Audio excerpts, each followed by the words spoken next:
সাফা পাহাড়টা হলো আবু কুবাইস পাহাড়েরই একটা অংশ। আর এই আবু কুবাইস পাহাড়ের সম্মান জাহেলিয়াতের সময়ও মানুষের কাছে এমন ছিল, ওই পাহাড়ের উপরে উঠে যদি কোনো অপরিচিত ব্যক্তি, হোক সে ধনী, হোক সে দরিদ্র, হোক সে আরবি, হোক সে অনারবি, কেউ যদি বিপদে পড়ে মক্কাবাসীর কাছে ওই পাহাড়ে উঠে আহ্বান করত সাহায্যের জন্য, কে ডাকতেছে, মক্কাবাসী এটা দেখতো না, বরং তারা ওই অপরিচিত ব্যক্তির সাহায্যের জন্য ছুটে চলে আসতো। আর ওই পাহাড়ে আজকে দাঁড়িয়েছে মুহাম্মদ সাল্লাল্লাহু আলাইহি ওয়াসাল্লাম। মক্কার মানুষ যার উপাধি দিয়েছে আল আমিন, মক্কার মানুষ যার উপাধি দিয়েছে as-সাদিক। আল আমিন যখন পাহাড়ের উপরে উঠে মক্কাবাসীকে ডেকেছে, সবাই দলে দলে ছুটে আসছে আল আমিনের ডাকে। এবার বলে, মুহাম্মদ তুমি আমাদেরকে কেন ডাকছো? নবীজি তাদেরকে বলতেছেন, আমি যদি তোমাদেরকে এই সংবাদ দেই, এই খবর দেই, এই পাহাড়ের পেছন দিকে একদল সৈন্য তোমাদের উপরে আক্রমণ করার জন্য অপেক্ষমান, প্রস্তুত রয়েছে, আকুনতুম মুসাদ্দিকিয়া, তোমরা কি আমার এই কথার সত্যায়ন করবা নাকি, আমার কথা বিশ্বাস করবা নাকি? নবীজি তাদেরকে প্রশ্ন করলেন। উপস্থিত সব মানুষ সমস্বরে নবীজির এই প্রশ্নের জবাবে বলেন, অবশ্যই, কেন বিশ্বাস করব না? কারণ ইতিপূর্বে তোমাকে আমরা কখনো মিথ্যাবাদী পাই না, সব সময় তোমাকে আমরা সত্যবাদী পেয়েছি, আর আজকে তুমি মিথ্যা কথা বলবা, এটা হতে পারে না। তাহলে নবীজির সত্যায়ন, সত্যবাদিতার সত্যায়ন কাফেররা করেছে। নবীজি যখন প্রকাশ্যে দাওয়াত দেওয়া শুরু করলেন, কাফেররা চিন্তা করে মুহাম্মাদের কাছে লোকদেরকে বেশি ভিড়তে দেওয়া যাবে না। ইতিমধ্যে হজের সময় কাছাকাছি হয়ে গেল। ওই জাহেলিয়াতের সময়ও পৃথিবীর বিভিন্ন প্রান্ত থেকে মানুষ বাইতুল্লাহ জিয়ারত করার জন্য আসতো।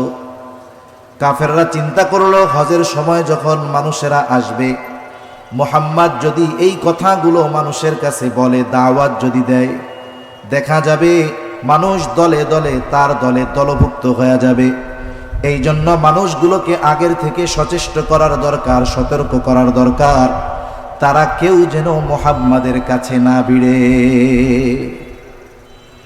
এই জন্য তারা চিন্তা করলো, মক্কা প্রবেশের যতগুলো রাস্তা আছে, শহরের প্রবেশদ্বারে এক এক দল প্রতিনিধি পাঠায়া দিল।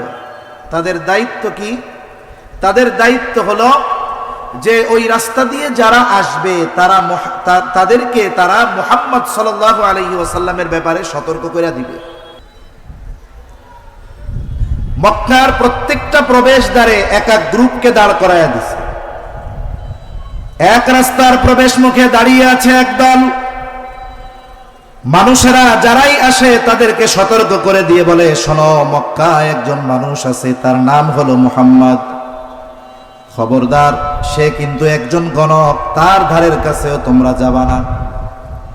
আর এক রাস্তার মুখে দাঁড় করিয়ে দিয়েছে আর এক দল, যারাই আসে তাদেরকে সতর্ক করে দিয়ে বলে, শোনো, মক্কায় একজন মানুষ আছে, তার নাম হলো মুহাম্মদ, সে কিন্তু গণক, তার ধারের কাছে তোমরা যাবা না। আর এক রাস্তায় আর এক গ্রুপ দাঁড় করায় দিয়েছে, যারাই আসে তাদের কাছে সে উচ্চ আওয়াজে তারা ঘোষণা করে বলে, শোনো, মক্কায় একজন মানুষ আছে মুহাম্মদ, খবরদার, তার কাছে তোমরা যাবা না, সে কিন্তু একজন কবি। আর এক প্রবেশদ্বারে আর এক গ্রুপ দাঁড়ানো, যারাই আসে সতর্ক করে দেয়, শোনো, মক্কায় একজন মানুষ আছে, তার নাম হলো মুহাম্মদ, খবরদার, তার ধারের কাছে তোমরা যাবা না, সে কিন্তু একজন জাদুকর। যারাই আসছে প্রত্যেকের কানে কমপক্ষে একটা শব্দ পৌঁছিয়ে গেছে যে মক্কায় একজন মানুষ আছে, তার নাম মুহাম্মদ। দেখুক আর না দেখুক, নাম তো জানতে পারছে নাকি? নাম জানতে পারছে। মানুষের অভ্যাস হলো, মানুষকে যেই বিষয়ে মানা করা হয় ওইটার প্রতি তার আগ্রহ বেশি পয়দা হয়। যখন মানুষেরা একত্রিত হলো, চিন্তা করে মুহাম্মদ মনে হয় সাধারণ কোনো ব্যক্তি নয়, নাইলে সবাইকে কি মুহাম্মাদের ব্যাপারে সতর্ক করতো নাকি? এইবার মানুষদেরকে মুহাম্মাদের কাছে যাইতে মানা করা হলো, আর মানুষেরা খুঁজতেছে কোথায় মুহাম্মাদকে পাওয়া যায়। কেউ গেছে জাদু দেখার জন্য, কেউ গেছে কবিতা শোনার জন্য, কেউ গেছে পাগল দেখার জন্য, কেউ গেছে গণক মনে কইরা গণকের কাছে। বলেন তো, আমার আপনার নবী কি জাদুকর? আমার আপনার নবী পাগল? আমার আপনার নবী কি কবি? আমার আপনার নবী কি গণক? কিছুই না। আমার আপনার নবীর কাছে এইসব কিছুই নাই। তবে একটা জিনিস আমার আপনার নবীর কাছে ছিল, আছে, সেটা হলো কোরআন। নবীজির কাছে যেই যাইতো নবীজি তাকে কোরআন শোনায়া দিতেন। ১৫০০ বছর আগে নবীজি দুনিয়া থেকে চলে গেছেন।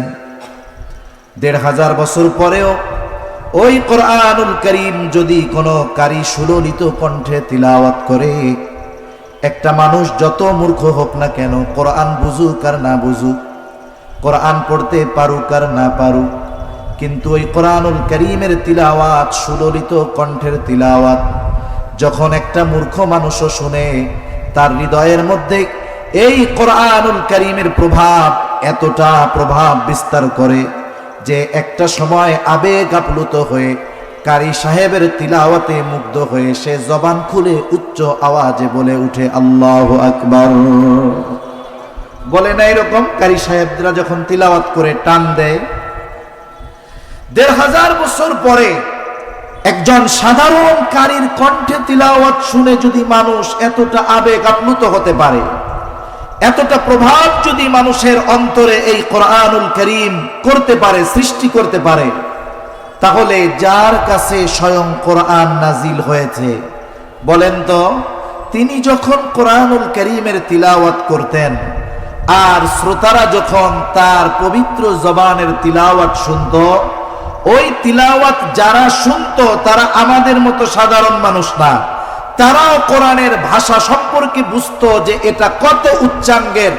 ওই মানুষগুলো যখন নবীজির জবানে তিলাওয়াত শুনত, দেখা যাইতো গেছে জাদু দেখার জন্য, কবিতা শোনার জন্য, কিন্তু কোরআনুল কারীমের তিলাওয়াত শুনে ওই মানুষগুলো তাদের হৃদয়ে ঈমানের নূর প্রজ্বলিত করে বাড়িতে ফিরত। সুবহানাল্লাহ।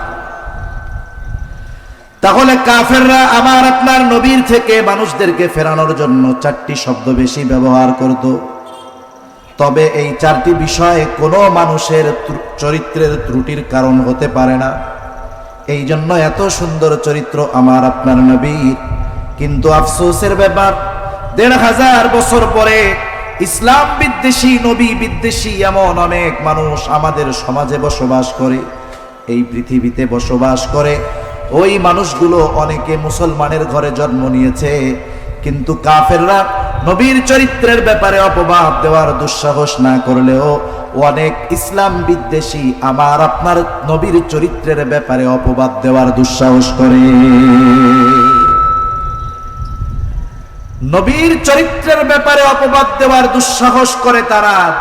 নবীর চরিত্রের ব্যাপারে অপবাদ দেওয়ার মাধ্যমে নবীর উম্মতদের হৃদয় থেকে নবীর ভালোবাসা কি কমানো যাবে নাকি? কমবে না। সাধারণ মানুষের বিষয়টা ভিন্ন।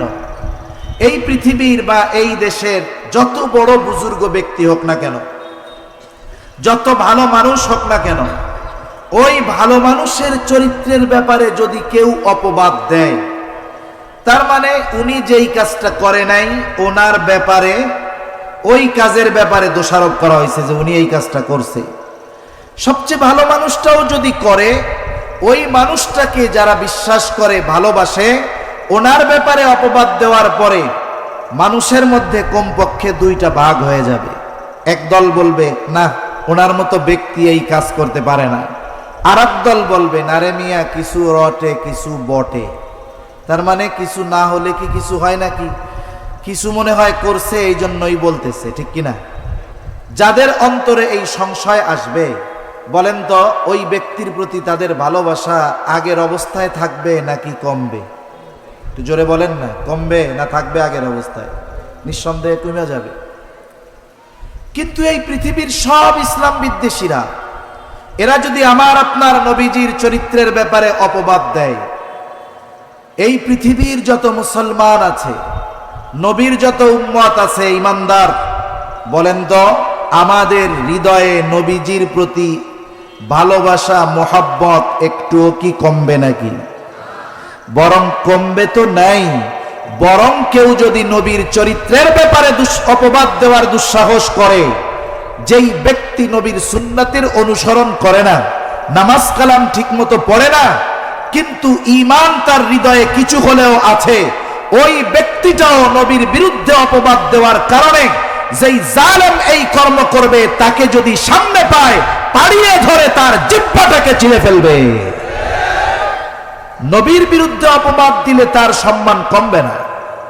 এখন প্রশ্ন হইল, সম্মান যদি না কমে তাহলে তার ব্যাপারে অপবাদ দিলে প্রতিবাদ করার দরকার কি? এখানেই প্রশ্ন। বলেন তো, কেউ যদি আমার আপনার বাবার বিরুদ্ধে অপবাদ দেয়, আমি আপনি বসে থাকব? কেউ যদি আমার আপনার নেতার বিরুদ্ধে অপবাদ দেয়, আমি আপনি বসে থাকব? কেউ যদি আমার আপনার প্রিয়জনের বিরুদ্ধে অপবাদ দেয়, বসে থাকব? আমি চেষ্টা করব জীবন দিয়ে হলেও যে অপবাদ দিয়েছে তার প্রতিবাদ করার। ঈমান তো এটাই যে আমি আমার বাবার চাইতে আমার নবীকে বেশি ভালোবাসি, আমি আমার নিজের জীবনের চাইতে আমার নবীকে বেশি ভালোবাসি।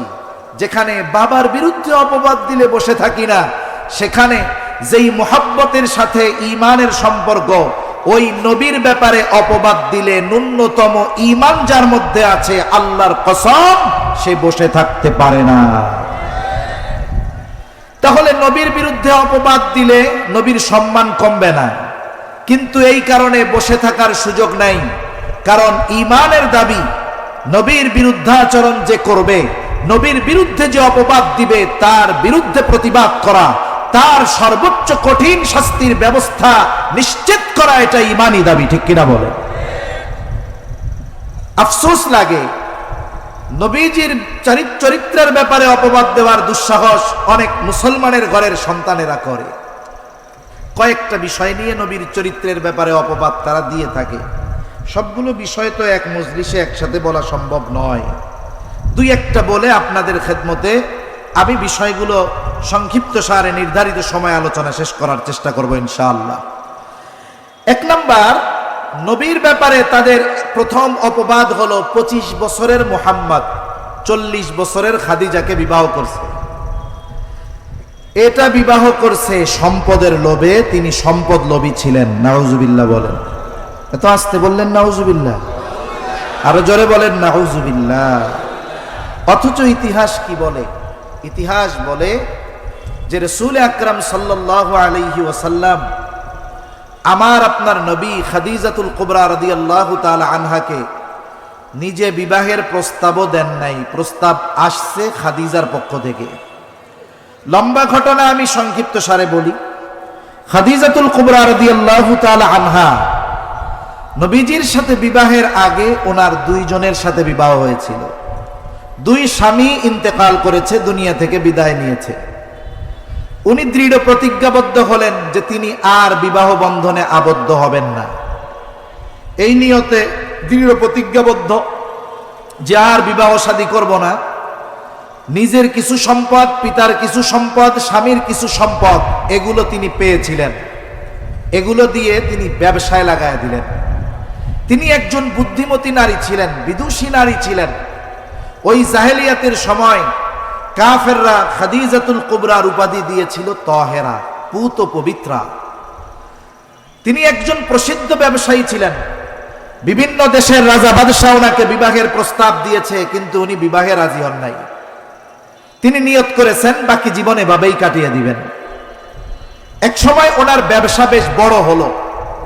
উনি চিন্তা করলেন যে ওনার ব্যবসার ইতিহাসে সবচাইতে বড় এক্সপোর্ট ইম্পোর্টের পরিচালনা এবার তিনি করবেন। মক্কা থেকে কিছু পণ্য নিয়ে সিরিয়ায় বিক্রি হবে, সিরিয়া থেকে আবার কিছু পণ্য কিনে এনে মক্কার বাজারে বিক্রয় করা হবে। এই বড় কাফেলা প্রেরণের জন্য একজন দায়িত্ববান লোক দরকার, বিশ্বস্ত লোক দরকার। খাদিজা খুঁজতেছে কোথায় পাওয়া যায়। তখন খাদিজার বয়স 37 বছর, আমার আপনার নবীজির বয়স তখন 22 বছর। খাদিজাতুল কুবরা রাদিয়াল্লাহু তাআলা আনহা খুঁজতেছে কাকে দায়িত্ব দেওয়া যায় কাফেলার। ইতিমধ্যে নবীজির চাচা আবু তালেব খবর পাইলেন যে খাদিজা এরকম একজন লোক খুঁজতেছে। আমার আপনার নবীর কাছে এসে আবু তালেব বলে, মুহাম্মদ তুমি খাদিজার কাছে গিয়ে বলো যে তুমি এই দায়িত্ব নিতে চাও, আর তোমার চরিত্রের ব্যাপারে সবার জানা আছে, তুমি বললেই খাদিজা তোমাকে এই দায়িত্ব দিয়ে দিবে। ওই বছর মক্কায় একটু দুর্ভিক্ষ চলতেছিল। নবীজি চাচার এই কথার জবাবে বললেন যে আমি নিজের থেকে দায়িত্ব নিব না, খাদিজা যদি আমাকে প্রস্তাব দেয় দায়িত্ব নেওয়ার ব্যাপারে তাহলে আমি ভেবে দেখব। কারণ দায়িত্ব চেয়ে নেওয়া আর কাউকে দায়িত্ব দেওয়া দুটো বিষয় এক নয়। একজন যদি দায়িত্ব চেয়ে নেয়, মনে করেন আমি আপনাদের কাছ থেকে কোনো দায়িত্ব চেয়ে নিলাম, এই দায়িত্ব চেয়ে নেওয়ার পরে ওই দায়িত্ব পালন করতে গিয়ে যদি ত্রুটি বিচ্যুতি হয়ে যায়, তাহলে আপনারা একেবারে দলবদ্ধভাবে বলবেন, হুজুর আপনার কাজ কাম এটা না, আপনি চাইয়া দায়িত্ব নিতে গেছেন কেন? তার মানে দায়িত্বে ত্রুটি হলে, চেয়ে নেওয়ার কারণে দায়িত্বে ত্রুটি হলে আপনারা আমাকে বেশি কথা বলবেন, যে চেয়ে দায়িত্ব নিবে তাকে বেশি কথা বলা হবে, এটাই স্বাভাবিক। কিন্তু সকলে মিলে যদি দায়িত্ব চাপিয়ে দেওয়া হয় আর ওই দায়িত্ব পালনের ক্ষেত্রে বলা হয় যে আপনি করতে থাকেন, আমরা আপনার সাথে আছি, এখন যদি ওই দায়িত্ব পালনে যদি ত্রুটি বিচ্যুতি হয়, আপনারা কিছু বলার আগে আমি জোর গলায় বলবো দায়িত্ব নিতে চাই নাই, দিছেন কেন? কথা বুঝেন নাই মনে হয়। তাহলে দায়িত্ব দেওয়া আর দায়িত্ব চেয়ে নেওয়া এক নয়।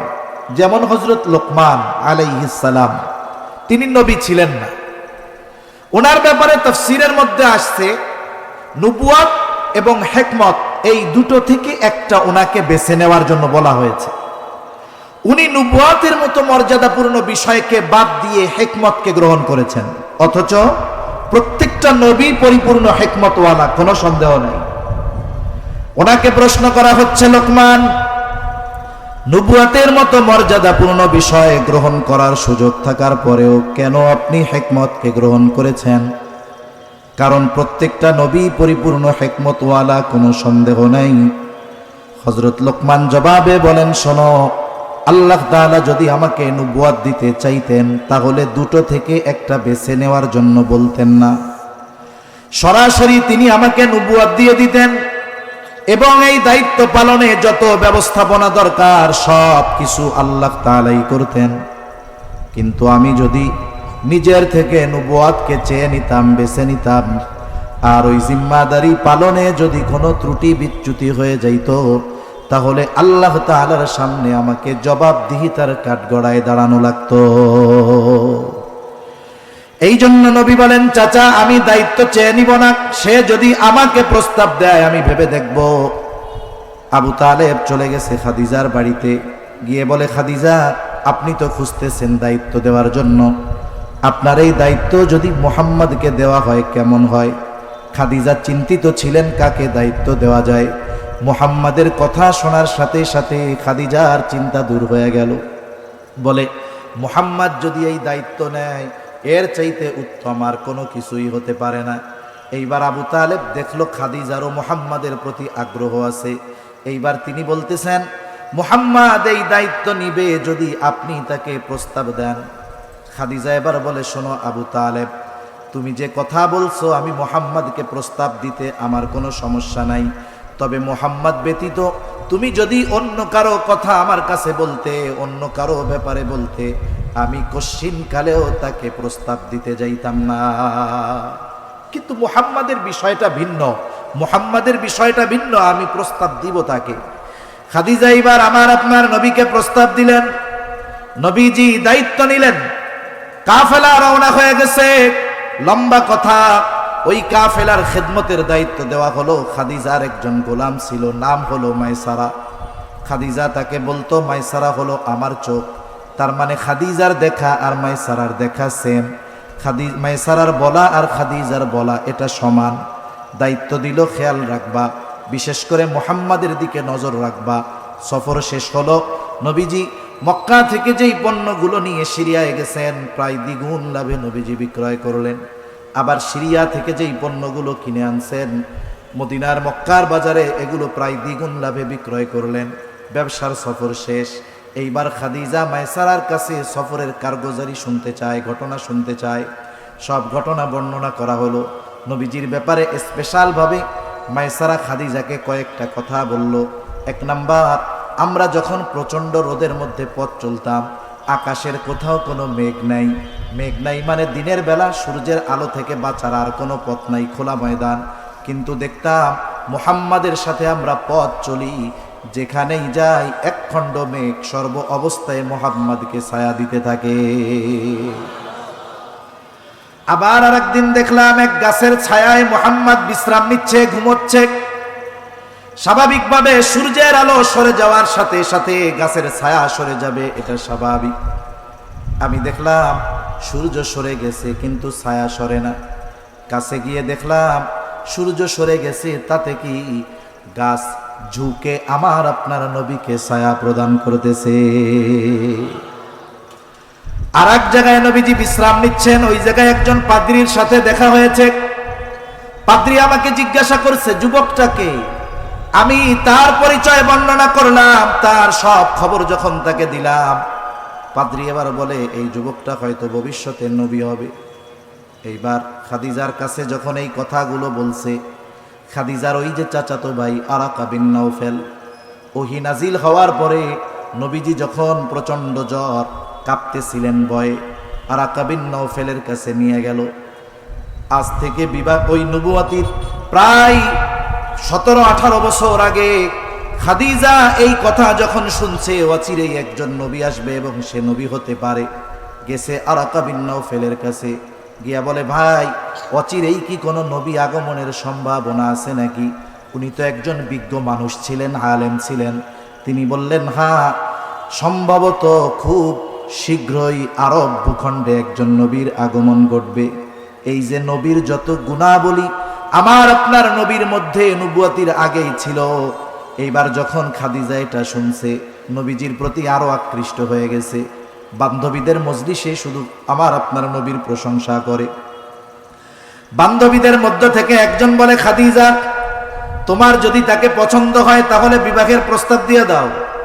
খাদিজা বলে না, আমি যদি প্রস্তাব দেই আর মুহাম্মদ যদি প্রস্তাব ফিরিয়ে দেয় আমি লজ্জা পেয়ে যাব। বান্ধবী বলে তাইলে আমি তোমার পক্ষ থেকে প্রস্তাব দিয়ে দেই। খাদিজা বলে তুমি তার মনের অবস্থা জানতে পারো, তবে আমার বিষয়টা তুমি গোপন রাখবা। ওই মেয়েটা গিয়ে নবীজিকে বলতেছে মুহাম্মদ বয়স তো কম হয় নাই, বিবাহ শাদী কি করবা না? নবীজি বলেন বিবাহ করব, আমার তো টাকা পয়সা নাই, সম্পদ নাই। মেয়েটা বলে কেউ যদি তোমার সব খরচ বহন করার দায়িত্ব নেয় তুমি রাজি আছো নাকি?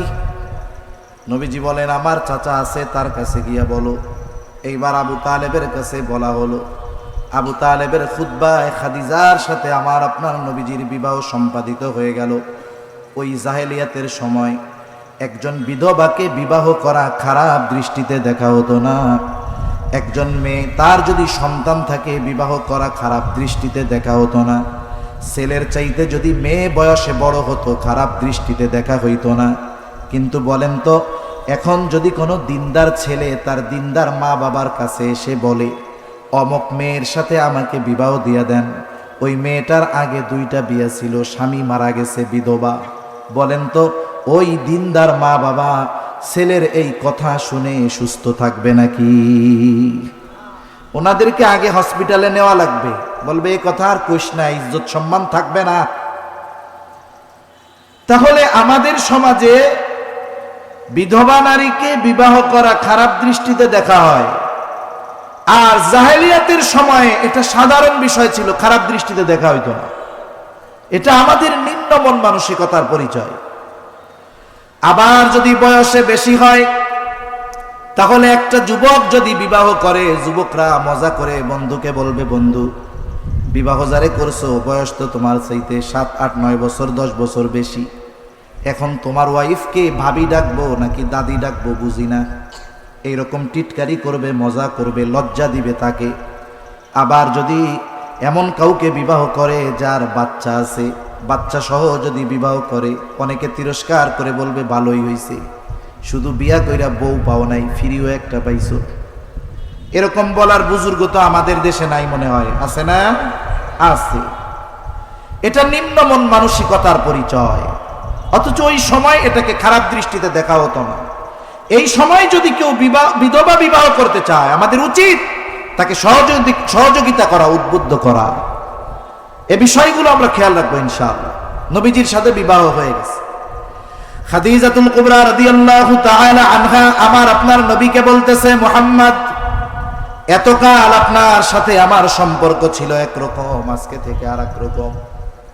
শুনে নেন, আপনি যেহেতু আমার স্বামী, আমি আপনার অধীনস্থ, আপনি শুনে নেন, আমার যত সম্পদ আছে আজকে থেকে সব সম্পদের মালিকানা আপনার। এই সম্পদ যেখানে খুশি, যেভাবে খুশি, যাকে খুশি, যত খুশি আপনি ব্যবহার করবেন, কোনো অসুবিধা নাই, কারণ আমার সব সম্পদের মালিকানা আমি আপনাকে দিয়ে দিলাম।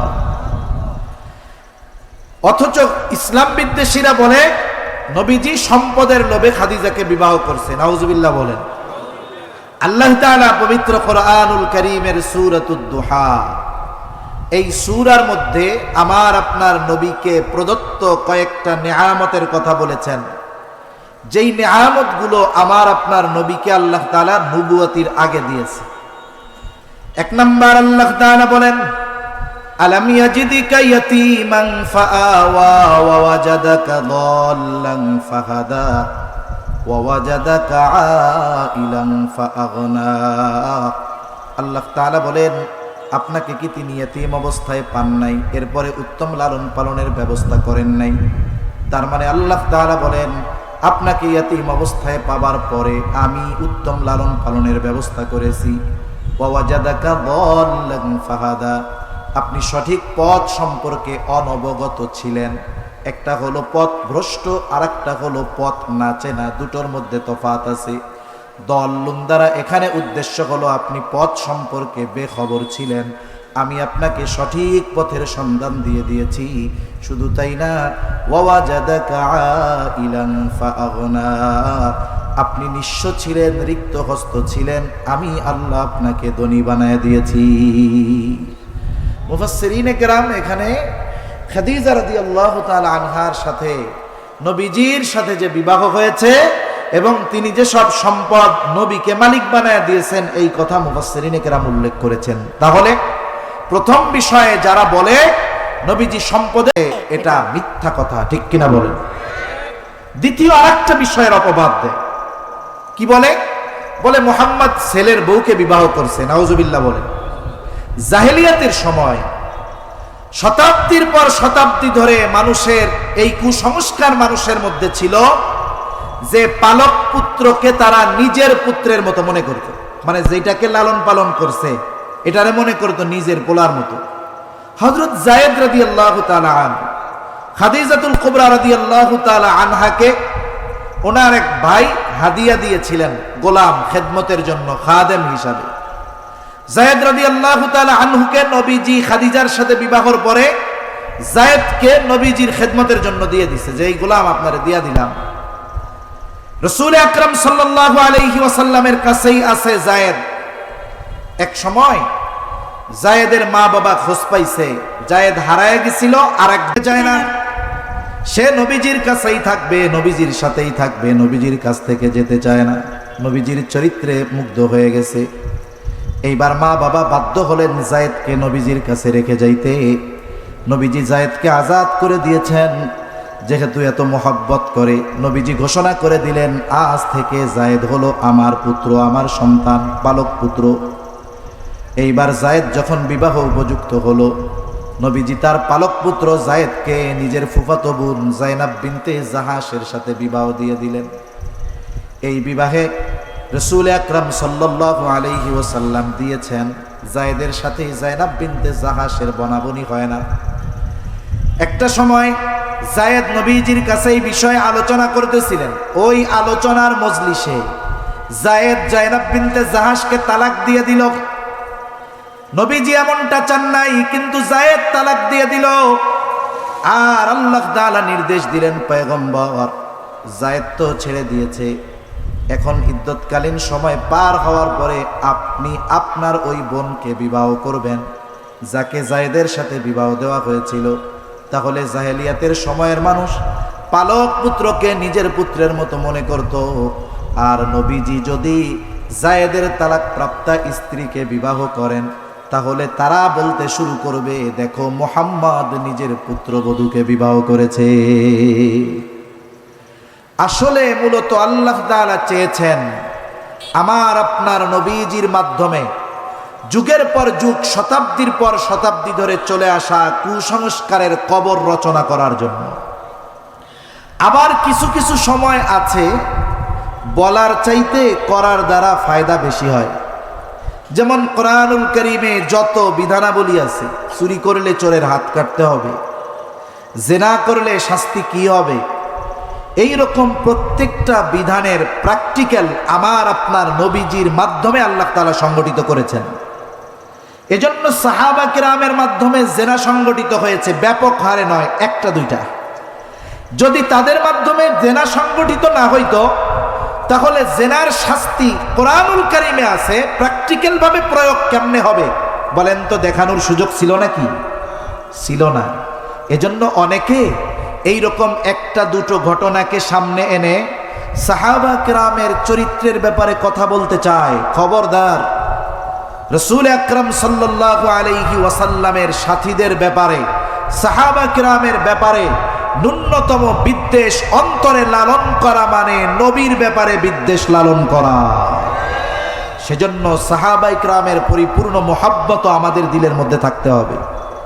ওনাদের দ্বারা যদিও জেনা সংগঠিত হয়েছে, কিন্তু ওনারা তো তাওবা থেকে পিছু হটেন নাই, ওই গুনাহকে গোপন করে রাখেন নাই, বরং আল্লাহর রাসূলের কাছে এসে গোপনে সংগঠিত জেনার ঘটনা নবীজির কাছে এসে স্বীকার গিয়েছেন। শুধু তাই না, রাসূল আকরাম সাল্লাল্লাহু আলাইহি ওয়াসাল্লামের কাছে এক সাহাবী চলে আসছে, গোপনে গুনাহ হয়েছে, নবীজির কাছে আসছে, বলে ইয়া রাসূলুল্লাহ, আমার দ্বারা জিনা সংগঠিত হয়ে গেছে। তার নাম হলো মায়াজ ইবনে মালিক রাদিয়াল্লাহু তাআলা আন। নবীজির কাছে যখন আসছে শুধু বলে জিনা সংগঠিত হয়েছে, নবীজি তাকে বারবার ফিরাইয়া দিছে, বলে যাও আল্লাহর কাছে ক্ষমা চাও, আল্লাহ তাআলা ক্ষমা করে দিবে। এক সময় সে নবীজির কাছে এসে বিস্তারিত সব খুলে বলল, বলে ইয়া রাসূলুল্লাহ, আমি চোখের জেনা, হাতের জেনা, পায়ের জেনা করি নাই, স্বামী স্ত্রী বৈধভাবে যেই কর্ম করে সেটা আমি অন্যায়ভাবে করেছি। তার ক্ষেত্রে শাস্তি হলো পাথর মেরে হত্যা করা। নবীজি তার এলাকার মানুষ যারা আছে জিজ্ঞাসা করতেছে, জায়েদ কি পাগল নাকি, মায়াজ ইবনে মালিক পাগল নাকি? কারণ পাগল অনেক কথা বলতে পারে। বলে না, পাগল না, দেখো মদ পান করেছে কিনা। দেখা হলো না সে মদপ্য নয়, কারণ মদ পান করলেও অনেক উল্টাপাল্টা কথা বলতে পারে। সর্বশেষ মায়াজ ইবনে মালিককে জিনার শাস্তি দেওয়া হলো, পাথর নিক্ষেপে হত্যা করা হলো। স্বয়ং নবীজি নিজে উপস্থিত থেকে তার দাফন কাফনে নবীজি উপস্থিত থাকলেন। নবীজি কবর দিয়ে যখন ফিরে আসতেছে, তখন দুইজন ব্যক্তি মায়াজ ইবনে মালিকের কবরের দিকে ইশারা করে বলে, এই তো মায়াজ ইবনে মালিক, দেখো লোকটা জিনা করেছিল, আল্লাহ তাআলা তার গুনাহ গোপন করার সুযোগ দিয়েছিল, কিন্তু লোকটা বড় বোকা, নিজের জিনার কথা স্বীকার গেল, শাস্তি হইল, আর সমাজের মানুষও জেনে গেল মায়াজ ইবনে মালিক একজন জিনাকার। নবীজি এই দুইজনের কথা শুনতে পাইলেন, তখন কিছু বলেন নাই। কিছু দূর সামনে অগ্রসর হবার পর নবীজি দেখলেন পাশে একটা গাধা মরে ফুলে আছে, পা দুটো উপরের দিকে উঠে গেছে। নবীজি বললেন, কোথায় ওই দুই ব্যক্তি যারা মায়াজ ইবনে মালিকের ব্যাপারে এই কথাগুলো বলছো? দুই ব্যক্তি নবীর সামনে হাজির। বলে, যাও ওই যে মরা গাধার গোশত তোমরা খাও। এই দুই ব্যক্তি বলে, ইয়া রাসূলুল্লাহ সাল্লাল্লাহু আলাইহি ওয়াসাল্লাম, মরা গাধার গোশত খাওয়া যায় নাকি? নবীজি বলেন, তোমরা তোমাদের ভাই মায়াজ ইবনে মালিকের গীবত করেছো, এই কথাগুলো বলেছো। শুনে নাও, মায়াজ ইবনে মালিক যদিও শয়তানের ধোঁকায় পড়ে জিনা করেছে, গুনাহ করেছে, কিন্তু সে গুনাহকে গোপন করে নাই, সে আল্লাহর কাছে তওবা করেছে, যার কারণেই তো তাকে পাথর নিক্ষেপে হত্যা করা হয়েছে। আর শুনে নাও, মায়াজ ইবনে মালিকের তওবা আল্লাহ তাআলার কাছে গৃহীত হয়েছে, কবুল হয়েছে। তার তওবার এত দাম, মায়াজ ইবনে মালিকের এই তাওবা যদি একটা কওমের মধ্যে বন্টন করে দেওয়া হয়, শুধুমাত্র মায়াজ ইবনে মালিকের এই তাওবা ওই সম্প্রদায়ের নাজাতের জন্য যথেষ্ট হয়ে যাবে। তাহলে তাদের দ্বারা যদিও সংগঠিত হয়েছে, কারণ কি? কারণ কোরআনের ওই বিধানটা আল্লাহ তাআলা নবীজির মাধ্যমে বাস্তব প্রয়োগ কিভাবে হবে দেখিয়ে দিতে চেয়েছেন, ঠিক কিনা বলেন? আচ্ছা, সময় শেষ, 1-2 মিনিট 3 মিনিটের মধ্যে শেষ হয়ে যাবে ইনশাআল্লাহ। এরপরে দেখেন যে কথার থেকে এদিকে গেলাম, যে কিছু কিছু সময় আছে যে বলার চাইতে করলে ফায়দা বেশি হয়, সে কথা থেকে সাহাবায়ে কেরামের বিষয়ে ওদিকে চলে গেলাম। তো রাসূল সাল্লাল্লাহু আলাইহি ওয়াসাল্লাম হুদায়বিয়ার সন্ধির সময় সবাই গেছেন, উদ্দেশ্য মক্কায় যাবেন, বাইতুল্লাহ জিয়ারত করবেন, আত্মীয় স্বজনের সাথে দেখা করবেন, একেবারে প্রস্তুতি নিয়ে গেছেন। কিন্তু যাওয়ার পরে কি হলো? মক্কা থেকে মদিনার যেই পথ 10 ভাগের 9 ভাগ পথ চলে গেছে, অল্প কিছু পথ বাকি মক্কায় ঢুকতে। হুদায়বিয়া নামক কূপের কাছে ওনরা আছেন। ইতিমধ্যে কাফেরদের সাথে একটা ঐতিহাসিক চুক্তি হয়েছে, সন্ধি হয়েছে। এই কূপের নাম অনুসারে সেই সন্ধির নাম ছিল হুদায়বিয়ার সন্ধি। এই সন্ধির চুক্তির যতগুলো ধারা ছিল, সব ধারাগুলো মনে হচ্ছিল কাফেরদের পক্ষে, মুসলমানদের বিপক্ষে। এর মধ্যে একটা এমনও ছিল যে এই বছর আপনারা মক্কায় ঢুকতে পারবেন না, এই বছর জিয়ারত করতে পারবেন না, ওমরা করতে পারবেন না, এবছর আর ঢোকা যাবে না, আগামী বছর। নবীজি সব চুক্তি মাইনা নিছেন, সব শর্ত মেনে নিয়েছেন। যেহেতু সব ধারাগুলো মনে হচ্ছে মুসলমানদের বিপক্ষে, যারা গেছে সবার মন খারাপ, ফিরে যেতে হবে, সবাই বসে আছে বিষণ্ণ মন, খেয়াল অন্যদিকে। নবীজি সবাইকে আদেশ করলেন, সকলে মাথা মুন্ডিয়ে ফেলো, চুল কামায় ফেলো, যার সাথে কুরবানির যেই জন্তু আছে সবাই সবারটা জবাই করে ফেলো। এই কথা নবীজি পর পর 3 বার বলছেন। কয়বার? জোরে বলেন না, কয়বার? বলেন তো। নবীজির কোন নির্দেশ সাহাবায়ে কেরামকে একাধিকবার দেওয়ার প্রয়োজন আছে? সাহাবা কেরাম তো নবীজির চেহারার দিকে তাকিয়ে থাকে। নবীজির চেহারার মধ্যে যদি বিষণ্ণতার ছাপ থাকে, সাহাবা কেরাম নবীজি কিছু বলার আগে সিদ্ধান্ত নিয়ে নেয় যে নবীজির ওই চেহারায় হাসি ফুটাতে যদি আমার গোটা দুনিয়া ত্যাগ করতে হয়, আমি পিছপা হব না। অথচ 3 বার বলার পরেও তারা কোনো নড়েও না, চড়েও না। নবীজি এবার ওই সফরে নবীজির সাথে ছিলেন উম্মে সালামা রাদিয়াল্লাহু তাআলা আনহা। নবীজি উম্মে সালামা রাদিয়াল্লাহু তাআলা আনহার কাছে গিয়ে ঘটনা বর্ণনা করলেন যে অবস্থা তো এই, কি করা যায়? উম্মে সালামা বলে, ইয়া রাসূলুল্লাহ, হয়তো তারা মনোকষ্টে আছে, আপনার কথা খেয়াল করে নাই, আপনার কিছু বলার প্রয়োজন নাই, আপনি আপনার জন্তুটা নিয়ে তাদের সামনে জবাই করে দেন। এইবার নবীজি তার প্রাণীটা এনে তাদের সামনে যখন জবাই করে দিলেন, কিচ্ছু বলা লাগে নাই, সাথে সাথে সকলে উঠে গিয়ে মাথা মুন্ডিয়ে ফেলল এবং যার কাছে যেই জন্তু ছিল সকলে সেগুলোকে কোরবান করে দিল। যে কথার থেকে এদিকে গেলাম যে কিছু বিষয় আছে বলার চাইতে করার মাধ্যমে বেশি প্রভাব বিস্তার হয়। আমার আপনার নবীর মাধ্যমে এই ঘটনাকে সংগঠিত করে মূলত আল্লাহ তাআলা চেয়েছেন এই কুসংস্কারের কবর রচনা করার জন্য। নবীজির কথা যখন বিবাহ করবে, মানুষে কি বলবে, লোকে কি বলবে? আল্লাহ তাআলা বলেন মা কানা আল্লাহ তাআলা বলেন, ওরা বলতেছে ছেলের বধূকে বিবাহ করেছে, আর আল্লাহ তাআলা বলেন মা কানা মুহাম্মাদুন আবা আহাদিম মির রিজালিকুম ওয়ালাকির রাসূলুল্লাহ। মুহাম্মদ সাল্লাল্লাহু আলাইহি ওয়াসাল্লাম তোমাদের কোন পুরুষের পিতা নন, ওয়ালাকির রাসূলুল্লাহ, তিনি হলেন আল্লাহর রাসূল, ওয়া খাতামান নবীন, তিনি হলেন শেষ নবী। আল্লাহ তাআলা আমার আপনার নবীর মাধ্যমে কাজটা সংগঠিত করিয়েছেন। এই জন্য আমাদেরও মনে রাখতে হবে, অনেকের ঘরে পালক পুত্র পালক কন্যা আছে না নাই? আপনি ছোট বাচ্চা আনছেন, পালতেছেন, যে এটা আপনার পালক মেয়ে, বড় হয়েছে, আপনি কত আদর করছেন, চুমা দিছেন। ওই মেয়েটা যখন প্রাপ্তবয়স্কা হয়ে যাবে, পালক বাবার সাথে আর দেখা করতে পারবে না। ছোট বাচ্চা ছেলে আনছিলেন, মা হিসাবে লালন পালন করেছে আপনার স্ত্রী, পুত্রবধূ, সে যে হয় হোক। এখন ওই ছেলেটা যখন বালেগ হয়ে যাবে, তখন ওই মা আর ওই ছেলের সাথে দেখা দিতে পারবে না। যদি ভিন্ন কিছু হয়, কেমনে? 2 বছরের আগে ছেলেটাকে আনছে, ওনার স্তনে দুধ নেই, উনি কি করলেন? ওই ছেলেকে দিয়ে ওনার আপন বোনের দুধ পান করায় দিলেন, তখন সম্পর্ক ভিন্ন। কিন্তু যদি ওই সম্পর্ক স্থাপিত না হয়, স্বাভাবিকভাবে পালক ছেলে পালক মেয়ে যখন বড় হয়, প্রাপ্তবয়স্ক হয়, পালক সন্তান থেকে মার পর্দা করতে হয়, মায়ের সাথে পালক পুত্রের পর্দা করতে হয়। মেয়ে যখন বালেগা হয়ে যায়, বাবার ওই পালক কন্যার সাথে পর্দা করতে হয়, মেয়েটারও ওই পালক বাবার সাথে পর্দা করতে হয়। কথা বোঝা গেছে তো? দুইটা বিষয় বললাম। নবীজির চরিত্রের ব্যাপারে অপবাদ ওরা দিতে চায়, অথচ আল্লাহ তাআলা আমার আপনার নবীর মাধ্যমে এই বিবাহ সংগঠিত করেছেন কেন? যেন যুগের পর যুগ ধরে চলে আসা এই কুসংস্কারের কবর রচনা হয়ে যায়। সর্বশেষ কথা হলো, পৃথিবীর সবাই মিলে যদি নবীজির চরিত্রের ব্যাপারে অপবাদ দেওয়ার দুঃসাহস করে, দিতেও থাকে, আল্লাহর কসম আপনার নবীজির প্রতি আমাদের কারো ন্যূনতম ভালোবাসা কমবে না, বরং আরো বাড়বে।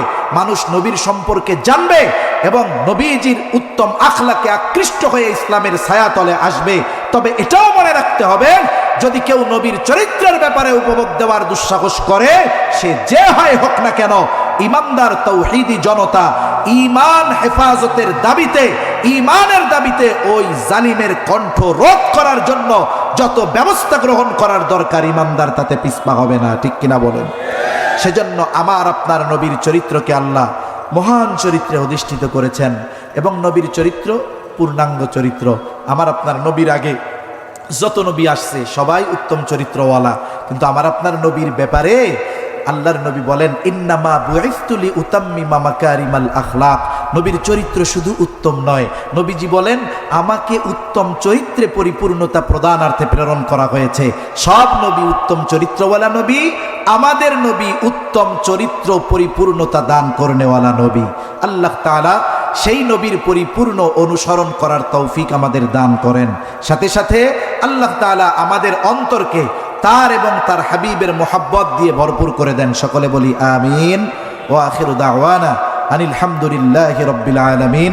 আসসালামু আলাইকুম ওয়া রাহমাতুল্লাহি